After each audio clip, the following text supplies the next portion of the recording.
Paranormal. সত্যি বন্ধুরা, আমাদের জীবনে এমন অনেক কিছু, এমন ঘটনা আমাদের আশেপাশেই ঘটছে। আমাদের পাশের যে মানুষটা চলে যাচ্ছে, আমাদের পাশ থেকে যে হেঁটে চলে গেল, সে কি সত্যিই মানুষ? যে কুকুরটাকে আমরা কুকুর ভেবে বিস্কুট খাওয়াই, সে কি সত্যিকারের কুকুর? এমন জীবনে অনেক কিছু ঘটনা আছে যার কোনো ব্যাখ্যা নেই। তেমনি এমনই একটা এক্সপিরিয়েন্স, আমি এটা ঠিক ভৌতিক বলবো না, একটা অভিজ্ঞতা বলতে পারেন, একটা এক্সপিরিয়েন্স বলতে পারেন, যেটা আমার 2005-এ আমার সঙ্গে ঘটে যায়। একটা ভৌতিকই ঘটনা, হন্টেড ঘটনা। সেই সময় আমি ধরুন 2005-এ আমার মাসির বাড়ি ত্রিবেণী, সবাই অনেকেই জানেন কাটোয়া ত্রিবেণী, হাওড়া থেকে ট্রেন যায়। তো আমি ওখানে একটা ছোটোখাটো ইনস্টিটিউট তৈরি করি, মানে মাসির বাড়িতেই।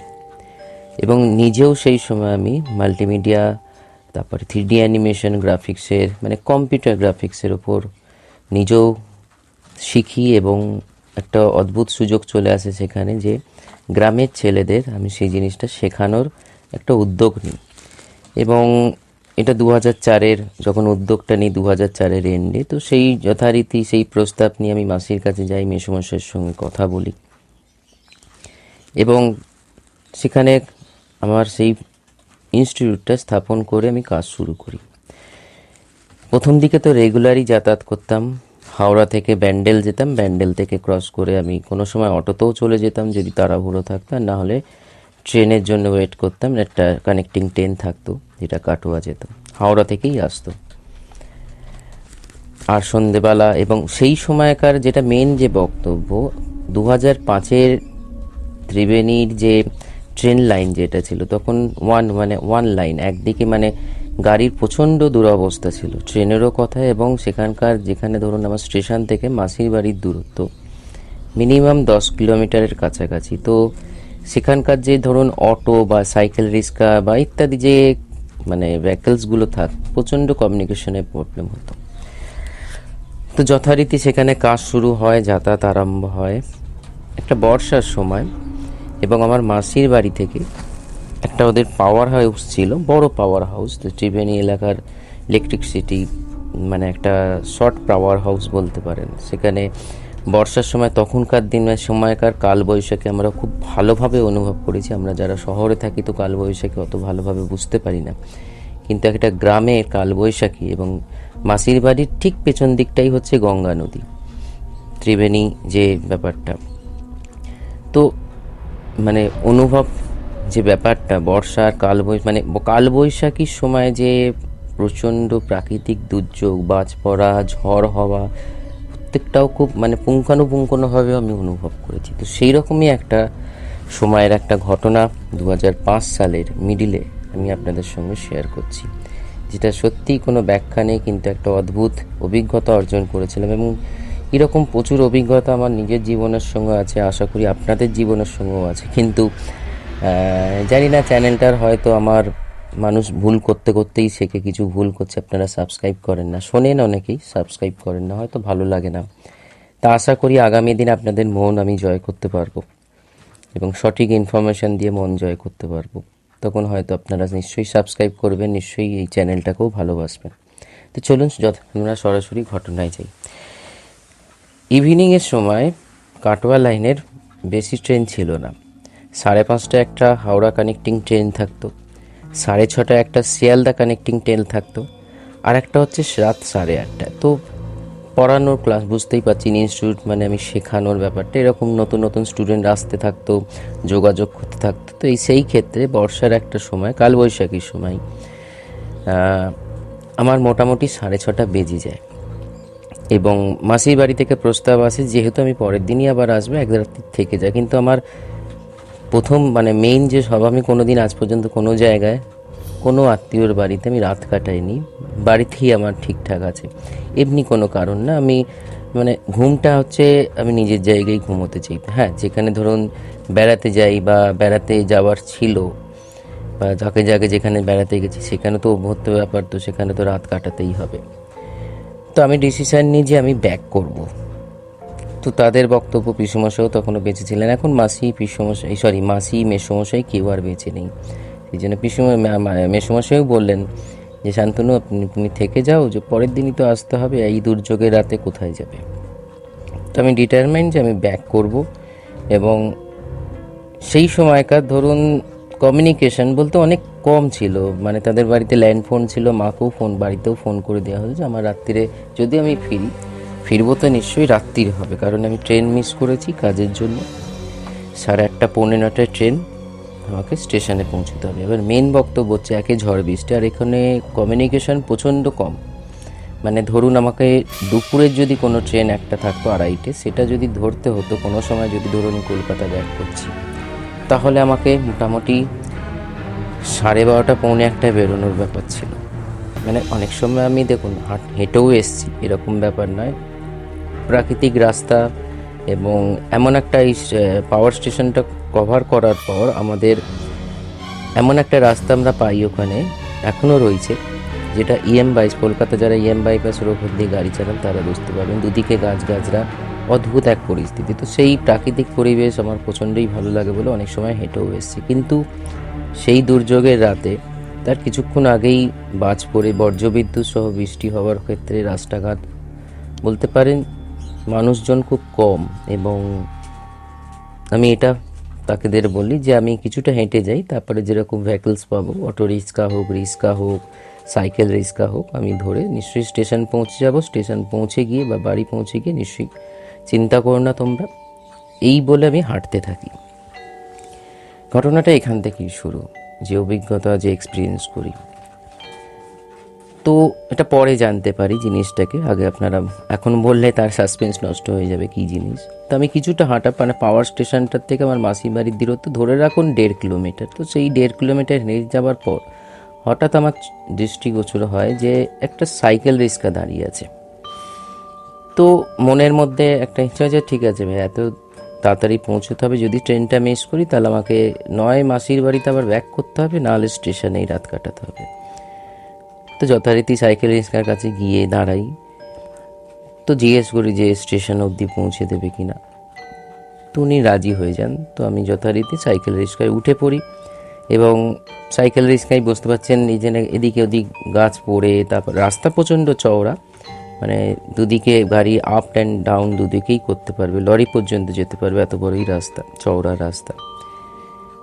কিছুটা যাবার পর ধরে রাখুন 1-2 মিনিট যাওয়ার পর সেই রিক্সাওয়ালার বক্তব্য হলো, বাবু কি কলকাতায় ফিরছেন? না, হ্যাঁ, আমি তো এখানে আমার মাসির বাড়িতে আমি কম্পিউটার শেখাই, তো সেই হিসাবে আমি এখন ট্রেন মিস করেছি, এই ট্রেনটা ধরতেই হবে, আমাকে একটু পৌঁছে দিন, আমাকে কলকাতা ব্যাক করতেই হবে। তো যথারীতি এরকম যাচ্ছে। এবং ধরুন সেই সময় সেই মানে ওই গ্রামগঞ্জের রাস্তায় কি হয়, মানে স্ট্রিট লাইটগুলো জ্বলে কিন্তু অনেক সময় খারাপ হয়ে যায়, অনেক সময় জ্বলে, মানে আধা অধুরা অন্ধকারে। আমার কি মনে হয় যে রাস্তা দেখতে দেখতে যাচ্ছি, যে খুব একটা রাস্তা খারাপ তা বলবো না, কিন্তু যেটা হয় আর কি, লরি চলে ইত্যাদির জন্য যে রাস্তাঘাট ভেঙে যায় না অনেক ক্ষেত্রে। তো আমি যথারীতি আমার সঙ্গে একটা ছোট ল্যাপটপ ছিল আমার ব্যাগে, তো এটা আমার মাথার মধ্যে আসছিল, যদি ধরুন কোনো কারণে এই অন্ধকার রাস্তা, আলো রয়েছে কিন্তু বলতে গেলে অন্ধকার, যদি ধাক্কা খায় আমি পড়ি তো ঠিক আছে, কিন্তু ল্যাপটপটা ভেঙে গেলে আমার খুব মুশকিল হয়ে যাবে, অনেক ডেটা ছিল সেখানে। সেই পরিপ্রেক্ষিতে আমি রাস্তার দিকে তাকাই, রাস্তার দিকে তাকিয়ে দেখি, সেগুলো আমি পরে বুঝতে পারি যেটা বলছি এখন, যে রিক্সা তো চড়ছে, মানে সাইকেল রিক্সা তো চলছে, কিন্তু প্যাডেলের জায়গা কোনো পা নেই। তো দেখুন ব্যাপারটা হয় কি, আমরা আজকে আধুনিক যুগের মানুষ চট করে কোনো জিনিসকে বিশ্বাস করতে চাই না। তো মাথার মধ্যে এটা স্ট্রাইক করা, হয়তো মোটর লাগানো আছে সেই জন্য প্যাডেলে পা নেই, সাইকেল এমনি অটোতে মানে মানে যেটা মোটরে চলে, যেটা না অটোর মতন সেরকম কিছু সিস্টেম আছে। এবং পরে আর একটা জিনিস অনুভব করি, যে সাইকেল রিক্সা একটা মানুষ টানছে, আমি একটা উপযুক্ত মানুষ, আমার যা ওয়েট এবং সেই সাইকেলের ওয়েট, তার সঙ্গে সঙ্গে একটা সাইকেল রিক্সা যিনি টানছেন তার ওয়েট নিয়ে একটা মোটামুটি স্পিড থাকে, কিন্তু এতটাই স্পিড থাকে না যে আপনার উড়িয়ে নিয়ে যাবে। তো কিছুটা রাস্তা আমার মনে হলো যে যেন আমি উড়ে যাচ্ছি। তো সেখানেও আমাকে যেটা হয় না ব্রেনের ব্যাপারটা, যে মনে হচ্ছে যে হাওয়া বেশি চলছে, আমি ঠিকই যাচ্ছি, মনে হচ্ছে অনেক রকম মানে মাথা ধরুন তখন চিন্তা হচ্ছে আমাকে ট্রেন যেভাবেই হোক ধরতে হবে, এবং সেই 8:30টার ট্রেনটা অনেক সময় 9টার সময়ও আসে, আবার সেই 8:30টার ট্রেনটা অনেক সময় 8:15 চলে আসে। তো আমার যথারীতি হাতে হ্যান্ড ঘড়িতে আমি তখন দেখি 8:05। তো আমি রসিকলাকে জিজ্ঞেস করি, দাদা আর কতক্ষণ লাগবে সময়, অনেকটা তো, আমার যদি বেরিয়ে যায় আগে গাড়ি আমি ধরতে পারবো না। তো ওনার থেকে তরফ থেকে যে রিপ্লাইটা আমার কাছে আসে, আপনি চিন্তা করবেন না বাবু, আপনাকে ঠিক পৌঁছে দেওয়া হবে। যথারীতি আমি ধরুন যেখানে আমি নেমেছি, রিক্সাটা থামলো, সাইকেল রিক্সাটা, সেখান থেকে স্টেশন মোটামুটি আমার তখনকার হিসাব মতন 50 থেকে 100 স্টেপ হবে। তো আমি ওনাকে বললাম যে আরে ওই স্টেশন অবধি পৌঁছে দাও আপনি, আমি এখানে কেন আমাকে নামিয়ে দিলে, আর এত অন্ধকার রাস্তা, আমার কাছে টর্চ ফর্চও নেই। বললো না বাবু, আমি আর আগের দিকে যেতে পারবো না, আমার এইটুকুনি গন্তব্যস্থল। তো যথারীতি আমি তখন মাথায় প্রচণ্ড ডিস্টার্ব, যে ট্রেন বেরিয়ে গেলে টিকিট তো মান্থলি কাটা আছে, টিকিট নিয়ে চাপ নেই যে আমাকে স্টেশনে গিয়ে আবার টিকিটে লাইন দিতে হবে বা টিকিট কাউন্টার হোয়াট এভার যেটা প্রবলেম হয়, আমার মান্থলি টিকিট থাকতো যেহেতু রেগুলার যাতায়াত। তো আমি যথারীতি সেখান থেকে হেঁটে স্টেশনে পৌঁছই, এবং স্টেশন থেকে গাড়িও পেয়ে যাই। গাড়িতে বসে আমি অনেক রকম 7-5 ভাবি, যেগুলো আমি আমার সঙ্গে ঘটেছে, বা মানে তখন তো ভাবছি না যে যেটা আমার সঙ্গে ঘটেছে সেটা তখনও রিয়েলাইজ করিনি আমি। এবং মোটামুটি সেদিনকার আমার ঘটনা অনুযায়ী যে পরিস্থিতি দাঁড়িয়েছিল, ট্রেনেরও অনেক দুর্যোগ, ট্রেন দাঁড়াতে দাঁড়াতে যাচ্ছিলো, সিগন্যালের প্রবলেম। রাত্রি 11:30 বা 11:20 আমি বাড়ি পৌঁছাই। এবার বাড়িতে পৌঁছে আমার কথা মতন ছিল, আমারও তো ল্যান্ড ফোন ছিল সেই সময়কার। তো মাসিকে একটা ফোন করি যে এরকম এরকম ব্যাপার হয়েছে, পৌঁছে গেছি আমি, দেরি হয়েছে কিন্তু পৌঁছে গেছি বাড়ি। পরের দিন যখন আমি তাদের কাছে যাই, এবং তারা জিজ্ঞেস করে না যে কিভাবে পৌঁছলি, তুই তো হেঁটে যাচ্ছিলিস। তো আমি যথারীতি তাকে বিবরণ দিই যে এরকম পাওয়ার হাউসটা পেরোনোর পর একটা রিক্সা পাই। তখন সমস্ত জিনিসটা খোলাসা আমার কাছে হলো, যে ওই যে রিক্সাওয়ালাটা, ওখানে ওনাকে প্রায়ই দেখা যায়, এবং আজ পর্যন্ত উনি একজন অশরীরী, বলতে গেলে উনি একজন রিক্সা চালকই ছিলেন।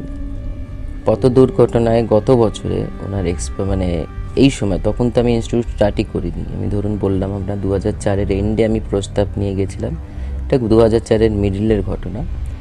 তিনি এক্সপায়ার করেন, অন স্পট এক্সপায়ার হয়, এবং তারপর থেকে ওই এলাকায় এবং ওই সমস্ত মানে যে জায়গাটা দিয়ে আমার স্টেশন রোড যেটা যাচ্ছে, ওখানে অনেকেই উনাকে দেখেছেন, এবং অনেকেই আমারই মতন ভুলবশত রিক্সায় উঠে উনি পৌঁছেও দিয়েছেন।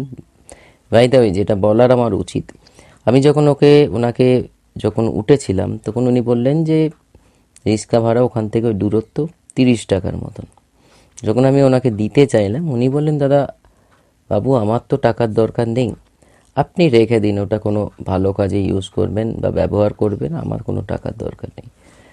তো তাড়াহুড়োর জন্যে তখন কোনো কিছু আমার মাথায় আসেনি যে কী রে ভাই এতখানি এই প্রবলেমের মধ্যে ফেস করে দিল। আমি চিন্তা করেছিলাম যদি সেটা 50 টাকাও হয় আমি দিতে রাজি আছি। পরে জানতে পারলাম যে উনি 1 বছর আগে এক্সপায়ার করেন, এবং তারপর থেকেই ওনাকে অনেকেই দেখেছেন, অনেকেই আমার মতন ভুলবশত ওখানে গাড়িতে উঠেছেন, এবং উনি কোনোদিন কোনো কারোর ক্ষতি করেননি। কিন্তু একটা সন্ধেবেলার পর থেকে, ঠিক ওই 6:30 এর সময় পর থেকে, আর ঠিক মোটামুটি 9:30 10টা অবধি ওখানকার লোক ওনাকে অনুভব করেন। সাইকেল নিয়ে কোনো সময় আসতে দেখেন, কোনো সময় যেতে দেখেন, কোনো সময় দাঁড়িয়ে বা চুপ করে বসে থাকতে দেখেন, বিড়ি খেতে দেখেন। এটাই হচ্ছে মেন ঘটনা। বন্ধুরা, এখানের থেকে আমি একটা জিনিস তো অনুভব নিশ্চয়ই করি, যে আফটার আমাদের ডেথ, কোনো যদি পথ দুর্ঘটনায় বা কোনো দুর্ঘটনায় আমাদের ডেথ হয়, তো আমাদের আত্মা একটা অদ্ভুত লুপে ঘুরতে থাকে, এবং সেই পরিস্থিতিকে সে বারবার অনুভব করে, এবং সে তার মৃত্যুটাকেও অনুভব করে। এবং যদি সে একজন বেঁচে থাকাকালীন সৎ আত্মা হন, তার কর্মজীবনে সৎ হন, তো আফটার ডেথ সে কিন্তু, যেটা ধরুন আমাকে সে অনেক কিছুই করতে পারতো, আমি সেখানে সম্পূর্ণ একা, আর এরকম ধরনের ঘটনা আমি একা থাকি আর 10জন থাকি কিছু মানে আলাদা হয় না, বাট অনেক কিছুই। কিন্তু সে আমাকে সাহায্য করলো যে একটা অত বড় রাস্তা যেখানে ঠিক সময় মতন আমাকে পৌঁছে দেওয়া। তো আমি এখানেই একটা জিনিসই আপনাদের সঙ্গে শেয়ার করতে চাই যে জীবনের সব ঘটনাই যে ভৌতিক হবে সবাই আমরা যেটা ভাবি, যে আফটার ডেথ আমাদের যেটা আমাদের মনের মধ্যে একটা চিন্তাধারা ঘটে, হয়তো আপনাদের সঙ্গে অনেক ক্ষেত্রে ঘটেছে, অনেক ক্ষেত্রে অনুভব করেছেন, কিন্তু আমরা আধুনিক যুগের মানুষ, আমরা সেটাকে ইগনোর করি, না বোঝার ভান করি, বুঝলেও অনেক সময় ইগনোর করি যে এরকম হতে পারে না।